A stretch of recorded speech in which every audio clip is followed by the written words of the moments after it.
All right, let's. I want to get started promptly because I want to get past the useful information to the game show portion of the event. Um, anyway, let me quickly introduce myself. My name is Matthew Dichter. I'm creative director at Jacala. You might know me from past DrupalCons as the weird guy dressed like a chef, or the strange person dressed as a shark. But that's all goes to show that we're just trying to have fun here at this event, learn a little something, and kind of have a good time. Today we're taking on UX research. We actually have some serious information to kind of talk about in addition to the game show. But think of this as a UX research kind of 101 type of session. So we're going to kind of take you through a lot of the basic methods and activities that we use on the day-to-day for UX research in the course of our projects.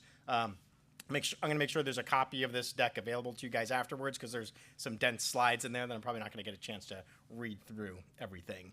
But in terms of our agenda today, we're going to kind of cover, like, generally what is UX research. We're going to talk about different methods, not only what the different methods are, but the time it takes to do those methods and the value you might get out of them. We're going to talk about various UXR methods for common questions that you might be asking or your clients might be asking.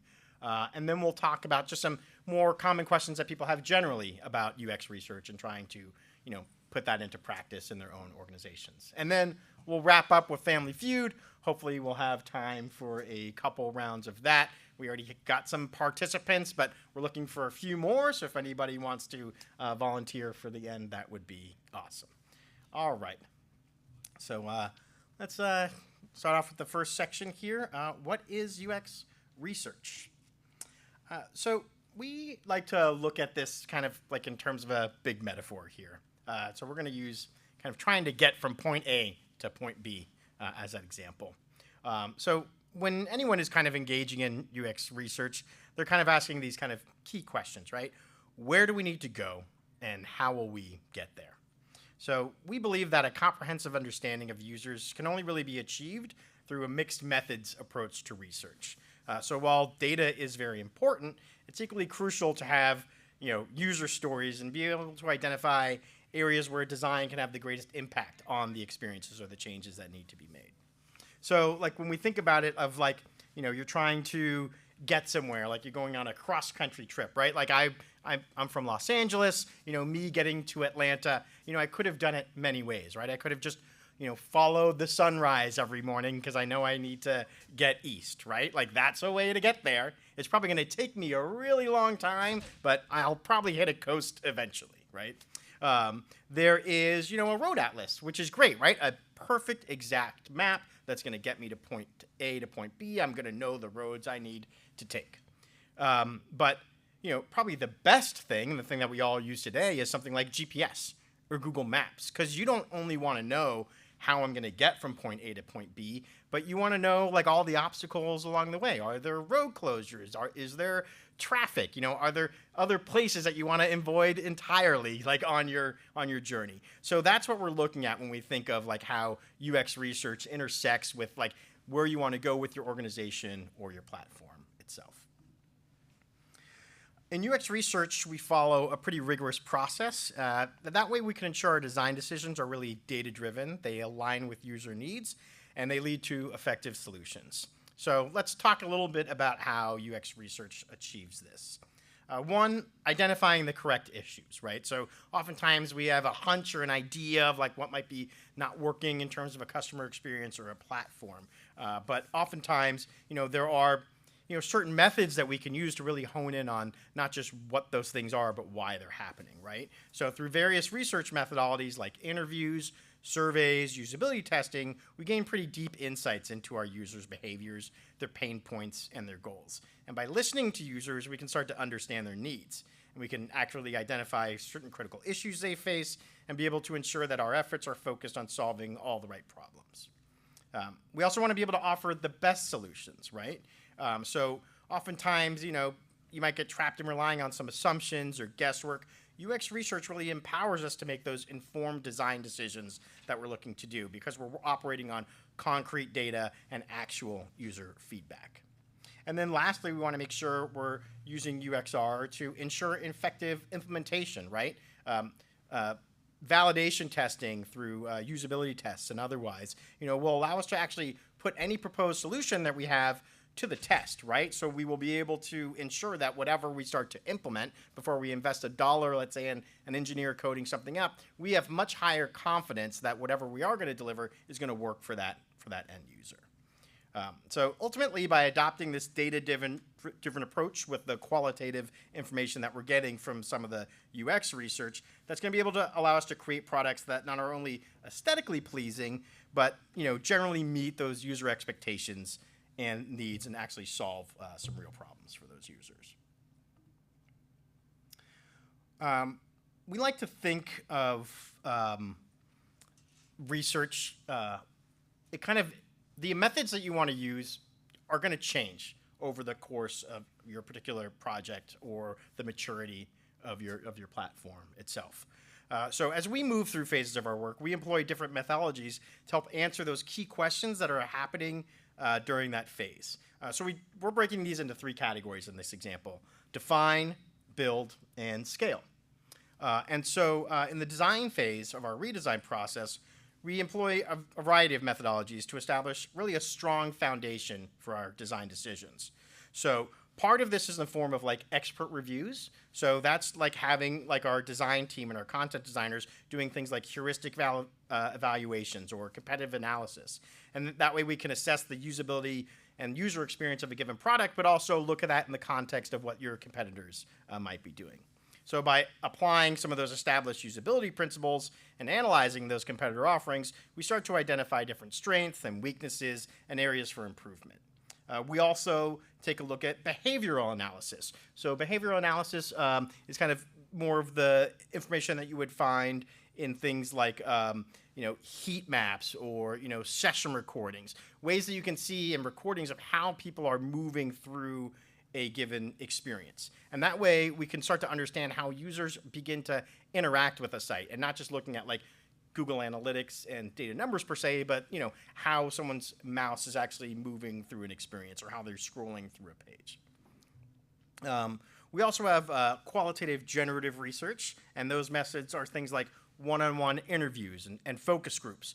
These allow us to engage in direct conversations with stakeholders or customers. So these conversations provide an opportunity to dive much deeper into subjects, one, without interruptions, and we also really tend to gain a lot richer feedback and valuable insights from these types of users because we get to hear their perspectives firsthand, right? A lot of times the research methods, like I said, the analytics or behavioral things, you get to see a lot of the what, but you don't get to understand the why. So having opportunities like these one-on-one interviews and focus groups gets us an opportunity to start to ask those questions, right? Why are you struggling with this thing? Why couldn't you see that button that we all thought was patently obvious? And finally, really important in the define phase is baselining, right? This is an essential step. So things through surveys or usability testing, we're able to gather that quantitative and qualitative data, identify pain points and usability issues and other user preferences, right? And we're going to be able to, again, quantify that and have some numbers so we know that moving forward, these are all the KPIs essentially we need to beat, right? And we have a good sense of what's kind of been established today.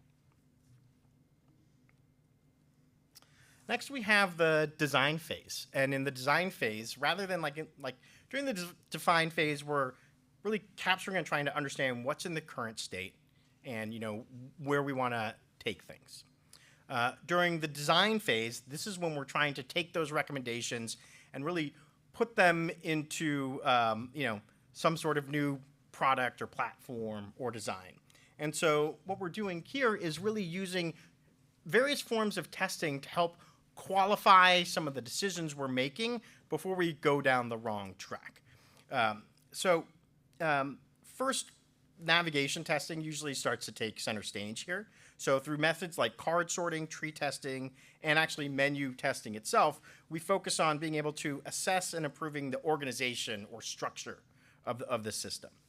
So the goal here is to enhance the findability, to streamline the experience, and enable users to more effortlessly find the information they need. And this type of testing here, when we're doing it, it's going to manifest itself in the decisions that we ultimately make about taxonomy, about what filters might be in a search experience or other menu systems throughout the platform. Another thing that we're doing during this phase is more impression testing. So we want to make sure that the copy we're writing, the images we're generating, the experience we're creating is actually resonating with end users. So we can use different techniques like copy testing or 5-second tests or adjective finding. We can gather really quick user feedback. And it also allows us to assess the clarity, impact, and effectiveness of our website's content and design elements. Lastly, usability testing. So usability testing, is, a lot of times you hear people reserving it for like the last thing that they do before they go into development.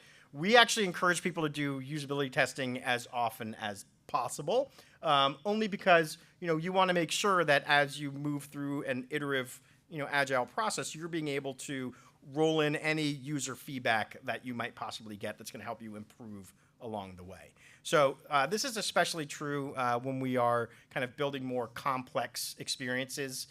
So something like an e-commerce type experience where we know there's a lot of different screens someone has to get to, a lot of different functions and features they need to move through before we're actually really figuring out how we can make it pretty. We want to make sure that all the right steps and stages are there. And then lastly, what we like to talk about in terms of more scale. So this is everything from like implementation and launch and into having a site that's kind of out there that you want to continue to iterate and make improvements on. So one of the things is going back to benchmarking, right? We've benchmarked the previous experience, but now we need to start establishing what the benchmarks are for that new experience.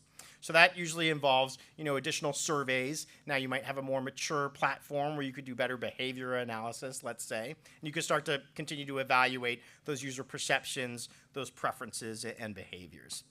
So that enables us to compare the user experience of our new designs and the existing design and be able to provide valuable, insights for, further improvements. So oftentimes what we'll find is that, we might do some, end usability testing at the end of our design phase or some initial testing once we've launched a new thing. And we'll already start to capture like new features that we might want to explore, other improvements that we want to do post-launch. And then next, optimization will also play a key role in enhancing the user experience.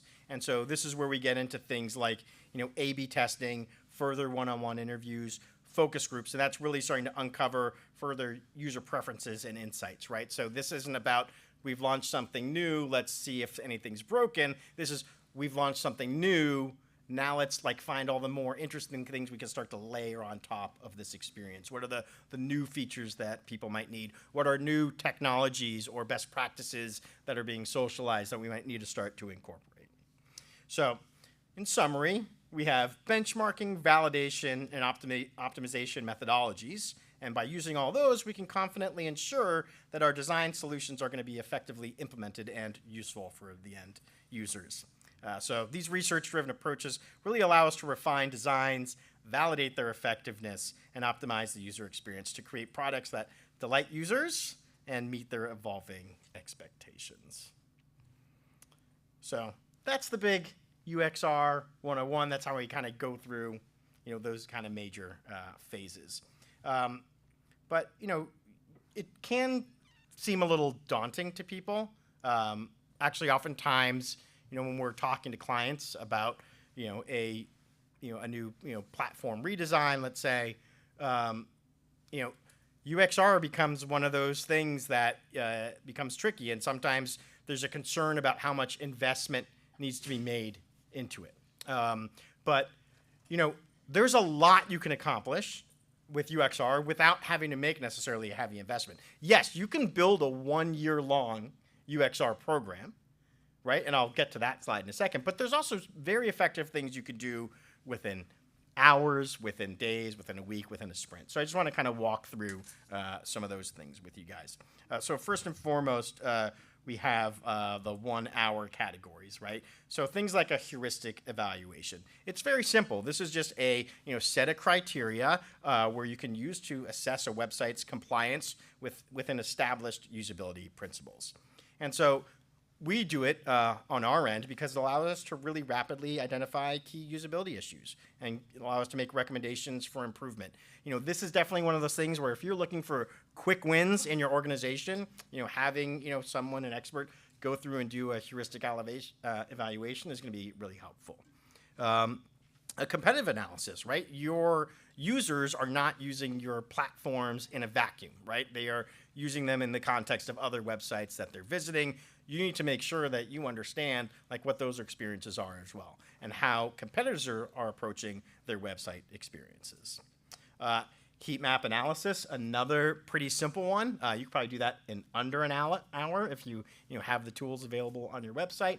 And this will allow you to analyze user behavior data like clicks and scroll patterns. And the nice thing is a lot of these tools now have like AI analyst features built on top of it. Well, they'll start to kind of give you recommendations based on what's provided out there.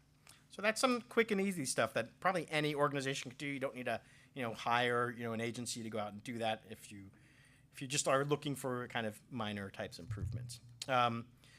Here's what we call the one-day section, and it does imply that you might have something like Google Analytics on your site, so I hope everyone has something at least to start measuring how their traffic is moving through their experience.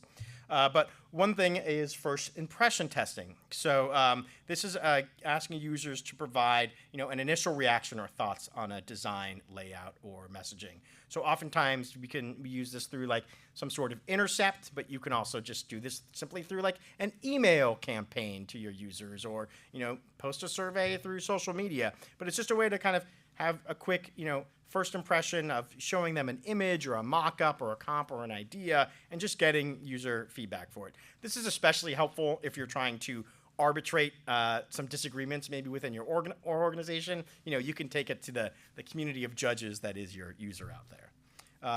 Surveys and questionnaires also like another helpful way, again, to gather that large quantitative data from a larger user sample.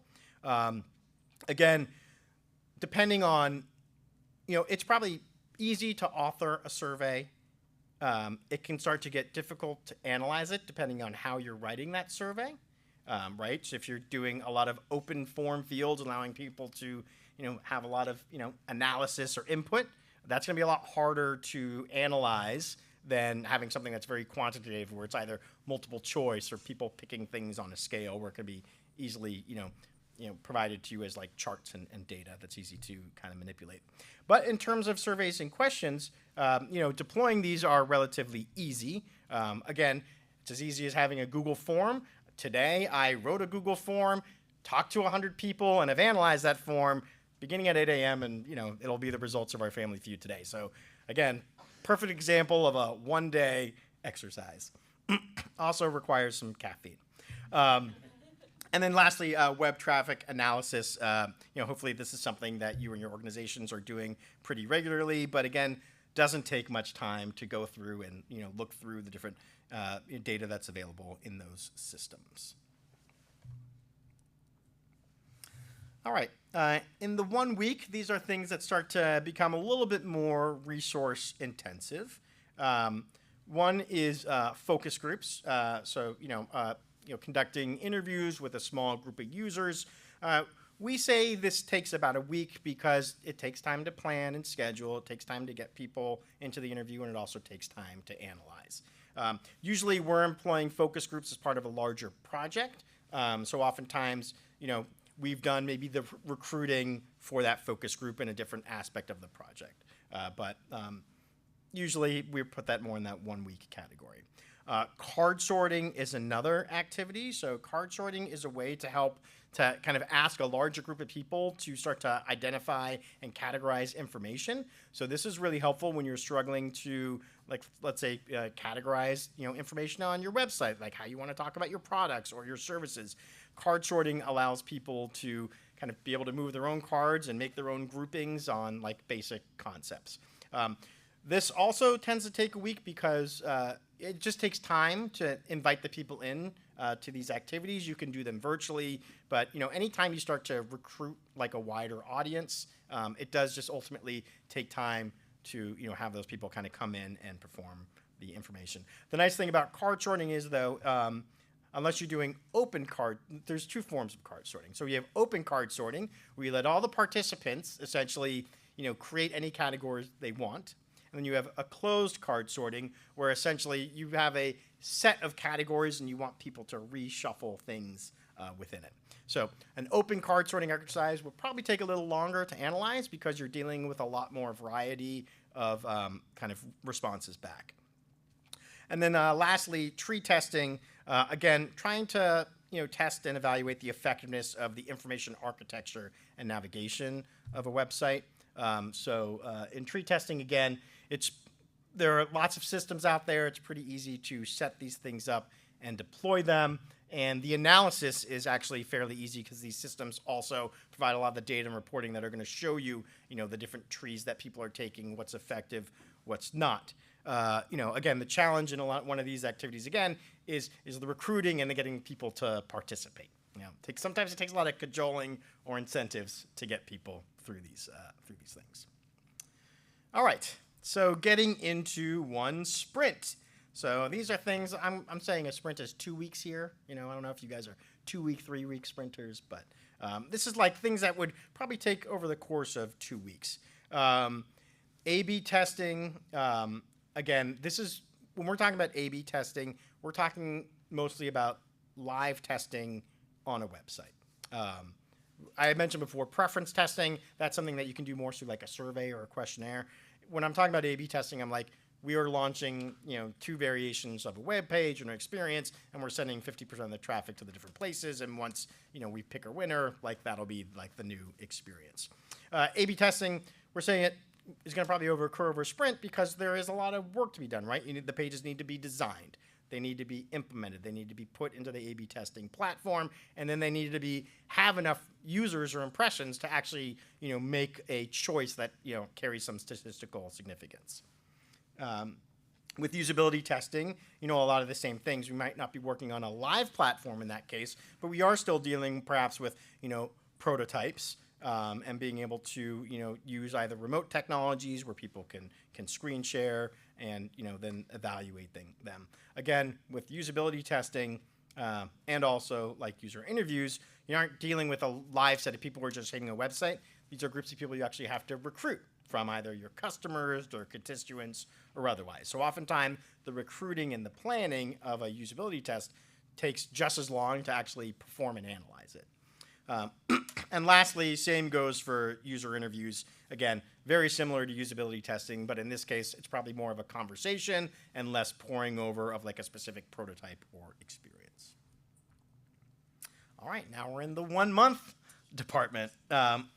So in this case, these are usually because we are doing either creating an artifact or some sort of documentation that is really the product of like a few different activities. So example, user persona development. Oftentimes that's built off of different interviews, surveys, workshops that are happening, and then we would arrive at some personas that we would have developed.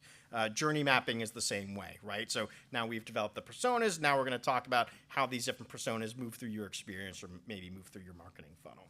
And then lastly, the contextual inquiry, that takes more time, mostly because in a lot of cases it's an in-person research exercise. We can do them virtually as well, but the whole idea is to understand not just how you are using a platform or a digital product, but like the environment in which you use it in. So imagine like somebody who's working like an inventory on a factory floor. Like, what is it like in their environment to use that device in that area? Or a clinician who's in his office, medical office, and he has to use one system for diagnosis and another system for insurance, and how is he moving between these different systems? And so that's where a contextual inquiry is important, because it's not necessarily just about what's happening on the screen in front of them, but the world in which they have to do their different tasks. All right, and finally, we're at the 1 year stuff, and this is where we really talk about, having, these kind of long-term, more like programs, right? These aren't necessarily like just ad hoc things that you're doing that take a year to do. These are, intentional activities that you intend to do because you want to make sure that you are growing and innovating and nurturing your platform.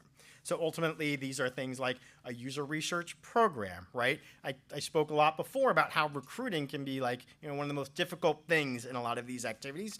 By having a user research program, you can do, a kind of singular recruit or recruit maybe, every, quarter or year, or you're kind of refreshing the pool of participants, but you always have a pool of participants to draw upon. And that way, whatever you're doing throughout the year, if you're working on building a new feature in Q1 and rolling it out in Q2, or you're just trying to get some insights, you always have a pool of people to draw from and a kind of set of activities that your group is kind of familiar and comfortable with doing. So it's a way to kind of just have a constant cycle of research to generate new ideas and help, like I said, help mature your platforms.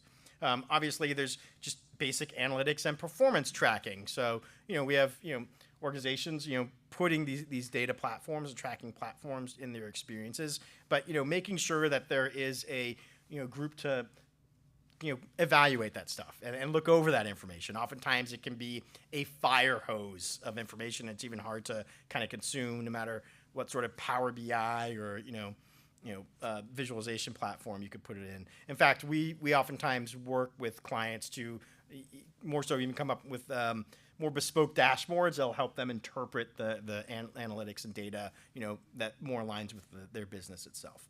And then lastly, iterative usability testing. So if you're working on a platform that is, rolling out a lot of new features, having a way that you can kind of constantly test out, innovate with groups of external users. So again, those are the 1 year things. All right, that was a lot and dense there. Like I said, I'm going to have, make this deck available for you guys to kind of go through that. All right. So, I've talked about all these different methods in terms of like where in a kind of design and build cycle it might be. Talked about them for like how long it might take to accomplish some of them or put them into practice. I think another really interesting way to look at UXR is just like, what common questions, what are the right mix of activities to answer these common questions that I might have? So some of you might be thinking about like a redesign, right?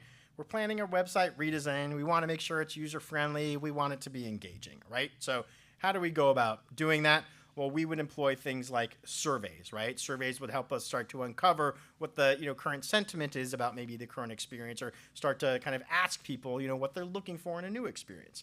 One-on-one interviews, right? That starts to give us that more qualitative, deeper dive. So maybe, if we start with a survey and get a lot of interesting responses in a certain thing, the one-on-one interview gives us an opportunity to kind of dive a little bit deeper into maybe some of those, interesting aspects that came through.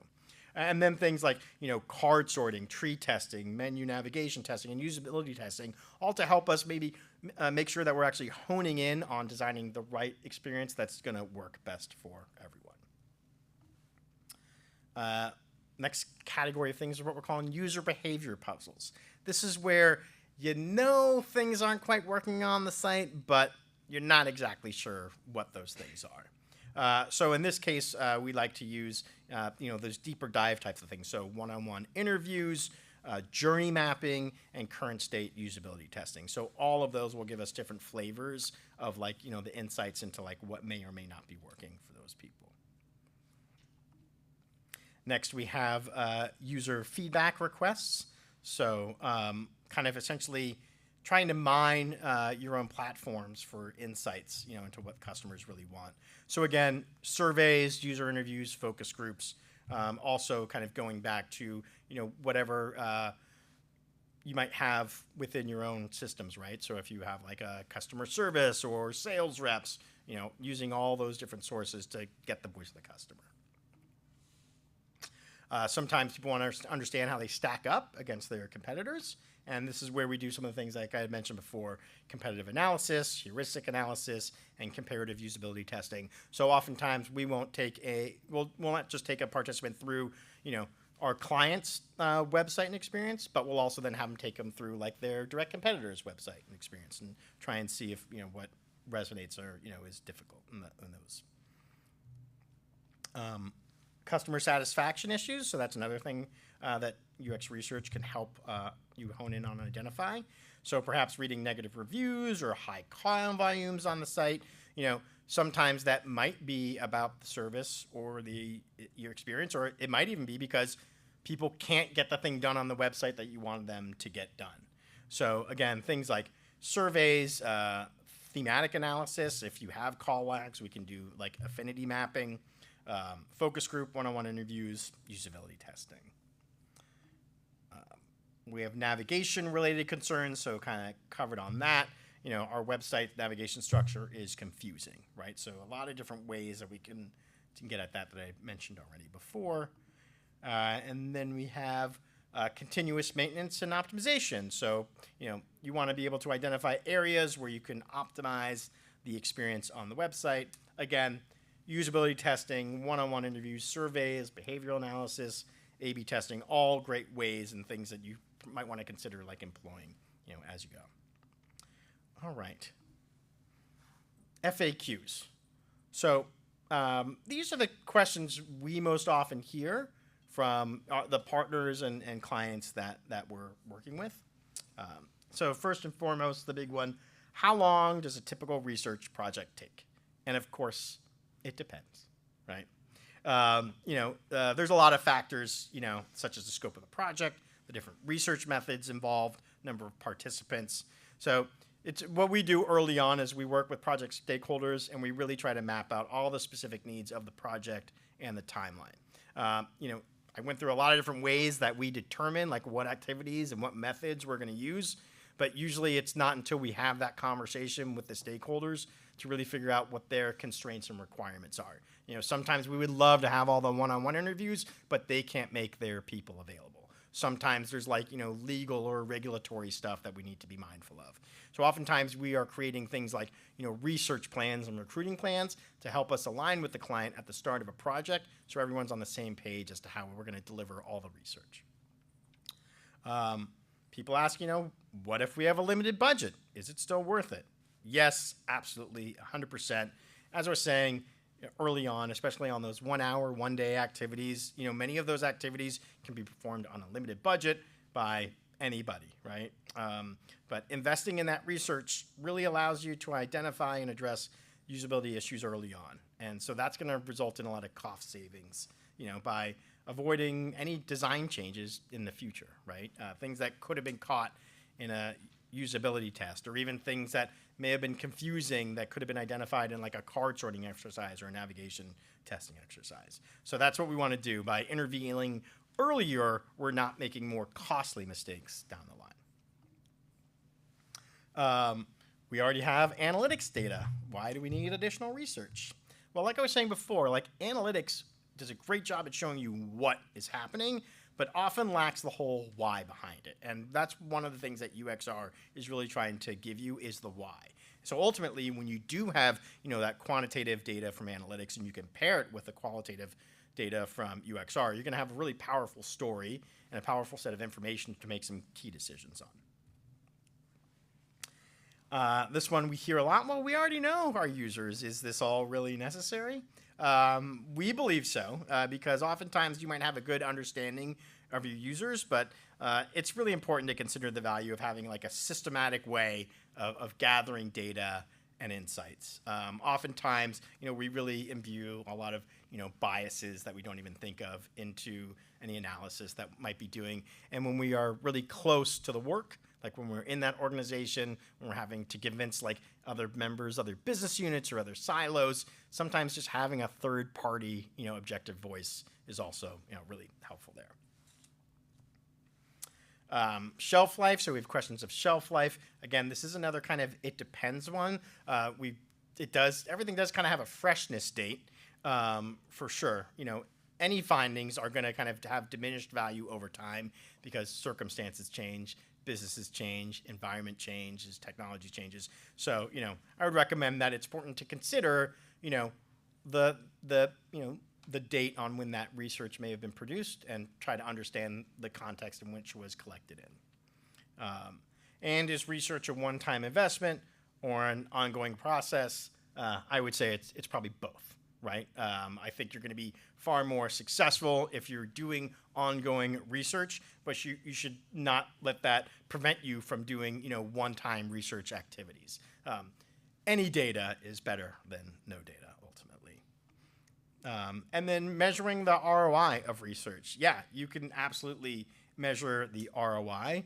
There's a lot of actually studies out there through, Forrester and Forbes and otherwise, that have, very specific data points around that. But that's one of the really great things about UXR. It's a way to connect the dots from your feature improvements and your investments to ultimately, revenues. So that is that for all of that. Next up is some Family Feud. But before we get into it, the fun and games, does anyone have any questions? Because I know I covered a ton of dense information right there. Yes? It's kind of a segue into Family Feud. Okay. I wanted to get your reaction on something. So if you did 100 research projects like this in a relatively short period of time for the same type of client, be it a university or a hospital or something like that, is it worth going back and looking at the data set to see if you have a perspective coming in on what you think they should build versus just tearing down what they have? So I just want to I'm going to repeat it back so I make sure I kind of understand the question here. So you're saying if I already have like a body of research that already exists for my particular demographic or research question, yeah, is that enough? I would say that's a great place to start, but there could be nuances in the businesses, nuances in the organizations, nuances in the customer base itself that you'd still probably want to add some layer of either kind of validation or checking on whether that data still kind of applies to that group.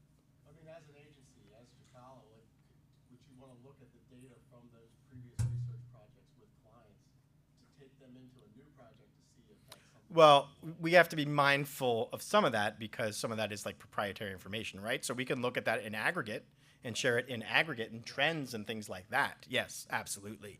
But we're not going to say, oh, this is what your guys across the street were doing. But yeah. Yes? I don't know if you showed it, I might have missed it, but does in the UXR research that you do you also ensure that you're accounting for SEO, accessibility, DBCAG, ADA compliance as a part of that research? Yeah, I mean, that kind of slices into a couple different pieces of the business that we do. So SEO and analytics, that's going to kind of be managed by our data and analytics team as well. They might share that with our UXR research when they start to say, oh, we're seeing some interesting patterns. Can you guys dig into this, right? So it's kind of shared between the organizations like that. I'm sorry, so you asked the SEO and the analytics. There was something else.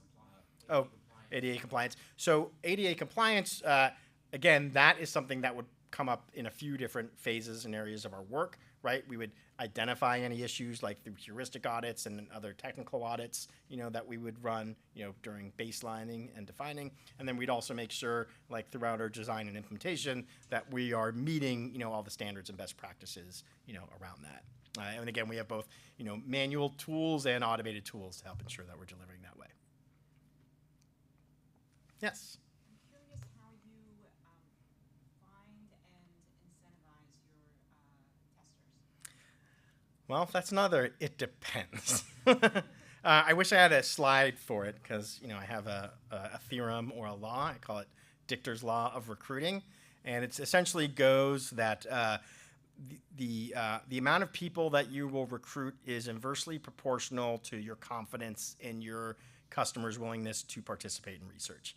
It's long-winded. I got to tighten that up. But basically that's saying we work with people all the time. It's like, our customers love us. Our people love us. They're going to fill out all the surveys you want. We just have to ask. And then it's like 3 months later, we're like, so are we getting any surveys in yet? And so basically, as I was saying, like recruiting can be the most difficult part of this whole endeavor, and in a lot of cases, the most time-consuming. We've had organizations who are just relying on things like gift cards, to kind of motivate people. And there's a lot of information out there about kind of the right incentives for the different types of people you're trying to recruit. So if you're dealing with like you want to recruit lawyers and doctors, you should be prepared to pay a lot more than if you're just recruiting any kind of person from like the general public. But we've also seen some organizations, get a little creative. I would say like how you want to incentivize recruiting is similar to how you might want to approach like a loyalty type program or a sweepstakes, where you're trying to offer people things that have very high perceived value but low actual cost, because you don't want to kind of carry like the risk of like having a lot of cost to these research programs.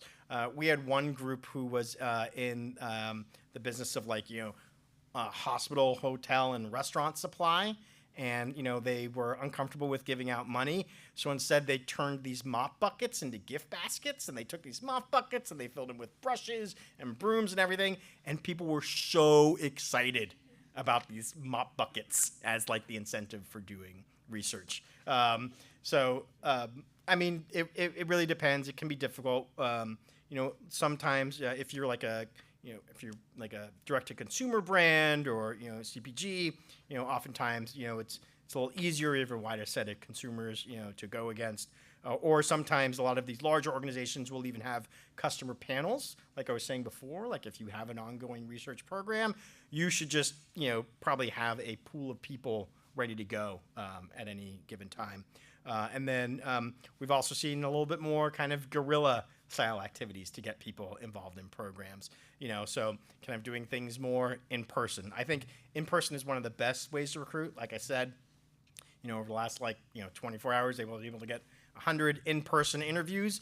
If I tried to do that by posting an intercept on my website, I don't know if I would have been as successful. So conferences and events are another great place to help kind of mine and recruit people that you're looking for. All right. Any other questions? Yes. So your breakdown of things that would take a day, a week, a month, I found that totally fascinating. But because I would categorize things completely different than how you did, the things you said would take a week, I'm thinking, oh, that's got to take 5 times that. And then I think, okay, so why is that? Am I overthinking? Am I trying to make these processes too complicated? Do I need a lighter weight version of that? Or are we just working in different industries? Like, what's your hunch on what's going on there? Well, maybe all of the above, perhaps. I mean, again, one of the things I am cutting out, it depends, but one of the things I'm cutting out here in a lot of this is the recruiting part, which I think is that big X factor, ultimately. Like, we've been able to do like 20 usability tests in a single week because we're able to like schedule them and get them done all kind of ready to go, and we had enough researchers available to do things concurrently, right?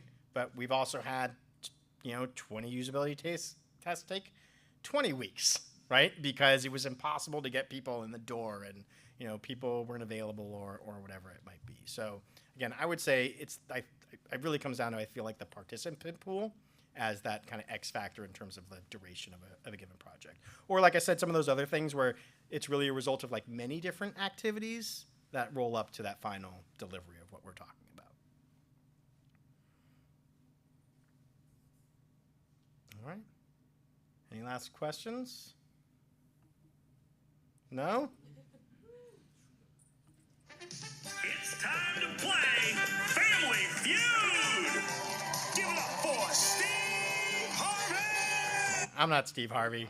No. I couldn't get him. All right, so we're going to play a little Family Feud. Like I was saying before, I did a survey at the event. So we do need 2 teams. I think we have a few volunteers, but if we can get a couple more. Anyone want to play a little game of Family Feud? All right, we got a couple back here. All right, you in the white shirt and you in the blue shirt here. Yep, that's you. That's you. And how about you in the corner there, in the black there? All right, yeah. 1, 2, 3. Yeah. Well, I think that's Price is Right. I don't want to mix up my game shows. All right, and I think we had you 3 up here. Yeah, is there anyone else want to? Who else? All right, here. Yep, back there. Come on down. Yeah. You guys got to pick a red team and a yellow team. I think that's how it goes. What do you think? Which is Wherever you sit, that's the team you're going to end up on. All right, we need, does it need one more? I watched a lot of Family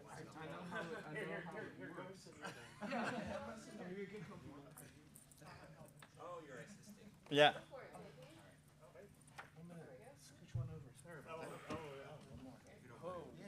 All right. All right, so we got the yellow team. There we go. All right. We got the yellow team, we got the red team. Can you test your buzzer? Test your buzzer, red team. All right, good. Awesome. All right. Perfect. All right, let me switch my little screen share here. It's not even on. We're gonna need that turned on for sure.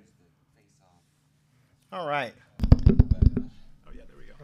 Cool. Okay. So you guys know how Family Feud works, I hope. So the first, you guys need to pick a team captain. So who's going to represent you in the first round? All right, what's your name? Cassie. Cassie and Sebastian. Sebastian. All right. So Cassie and Sebastian are going to go first. We got yellow team. We got red team. All right. First person to buzz wins. And this isn't where are you from? Stop. This isn't where are you from. This is like, where do you think the most attendees at DrupalCon are from? Oh, that's hard. City, state. How, yeah, how Yeah, gran- I how don't know. granular- Let's. How yeah. granular are we getting here? I don't know, but buzz in if you want to guess. Oh, all right. The yellow one. Cassie? Atlanta. Atlanta. Hang on. Yes, it's there. I just got to find the Are right you gonna thing. play music when we win? Yes, I will. Am I supposed to be able to see your monitor? See your screen there? So No. I could, use my How good? eyesight Yeah, how here. good are your There eyes? we That's go. crazy. There we go. Yeah. Like this. I can't You find know, my own screen though. There. If we're feeling real competitive. Where's my mouse? No, that's the wrong game, bro. What is Jeopardy. what is Jeopardy? I'm sorry. Yeah, we see it. Yay! All right, so that was the top answer. So your team gets to go until you, You're next. buzz Do out. I get to go? So how about a guess? Looks like we're doing states. I'm gonna go.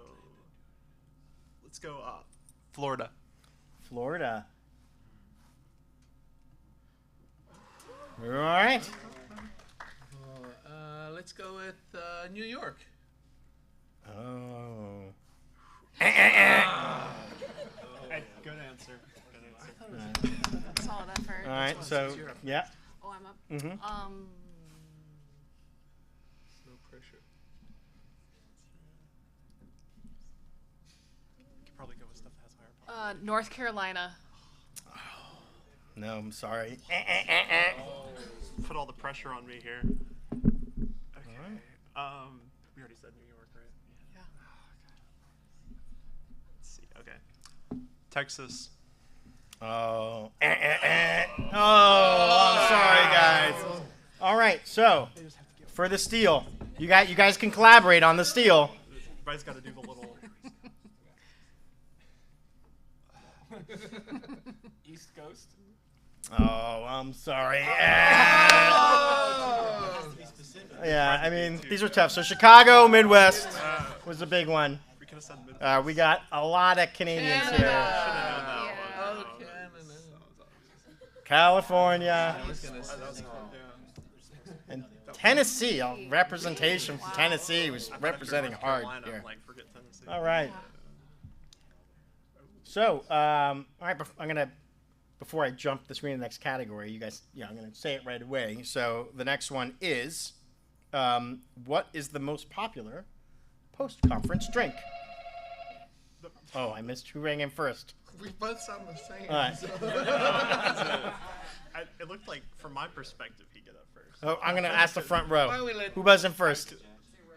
All right, so Team Red.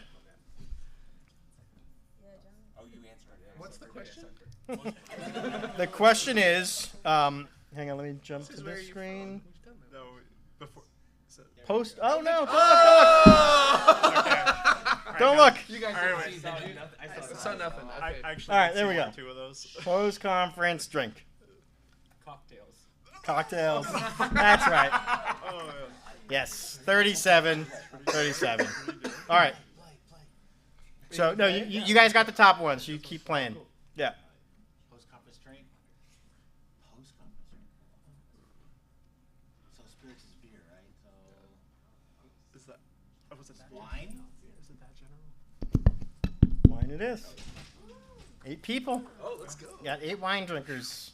All right, come on. There's got to be more. I'm gonna say beer. beer. Yes.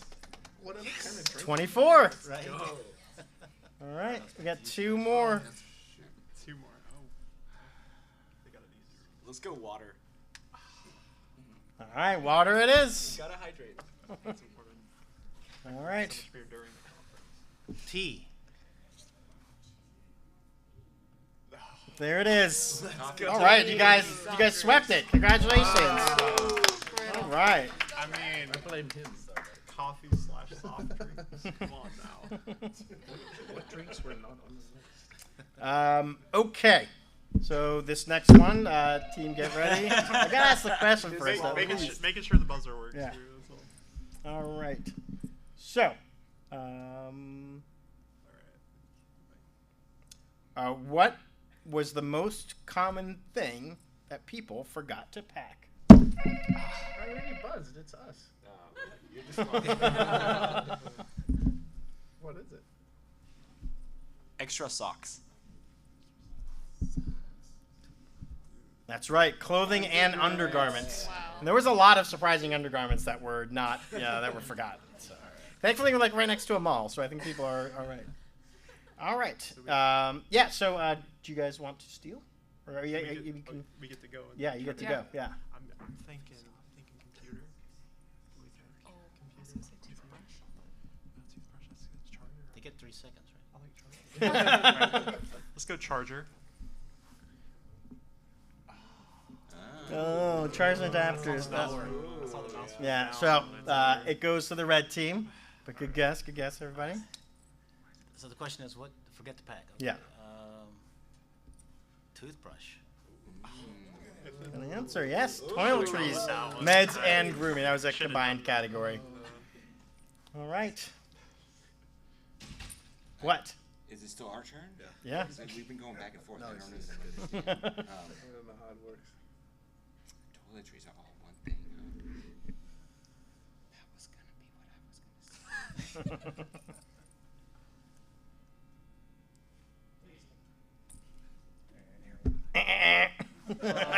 say. All right. That's toiletries, isn't it? How many more of these we got? Business cards? Oh wait, no, you don't get to steal yet. They have to. They can get 3 wrong. I'm gonna go business cards. Oh, good strategy though. I like that strategy. Yeah. Yeah. Let's go. Got me. See that's you don't want to influence the participants in the research. All right. I'm stuck between 2. Makeup. I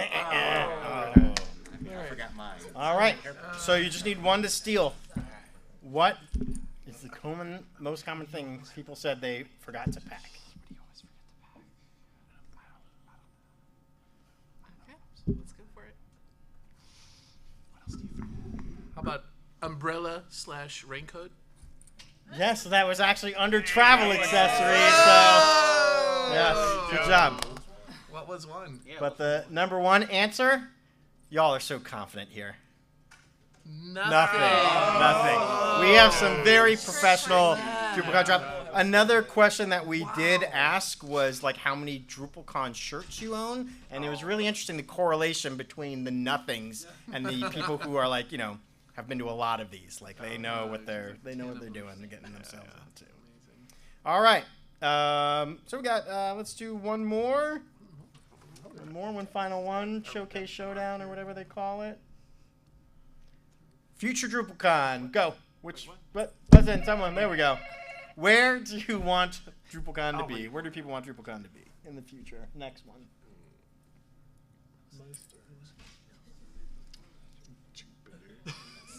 Chicago. Most people. There it is. Yep. All right. So you got the top one. So you guys keep going. Keep going. I know I saw Japan, so I'm gonna say Japan. like North America. Like US. I'm gonna say San Francisco. All right, yeah. California. We lump those together. There you go. All right.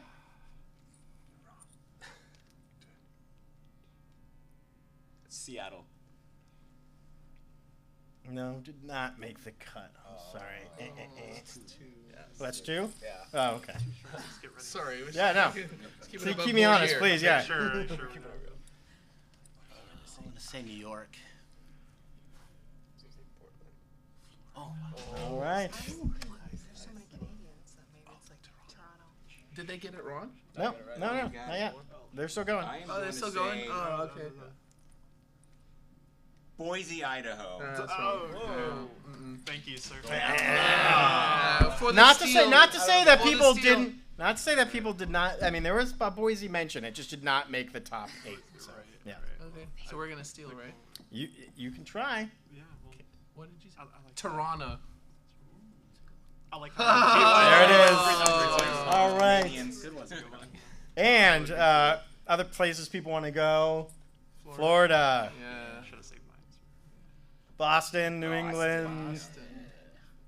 Nashville, All those Nashville is great. and tie with Minneapolis. Oh. Ah, Yeah, why doesn't Minneapolis come as like Chicago Midwest? because they would have Minneapolis outranked even Chicago. Oh, we did. Yeah, Awesome. yeah. Cool. So and then there was I couldn't just let Des Moines hang out by itself. Anyway, yeah. So if you take issue with how I organize these, next time we could do some affinity mapping together. Thank you. Yeah. Thank you very much. All right. Yeah. That's it. Thank you, everybody. Thanks for coming and enjoying the fun. Thank you to our participants. All good sports.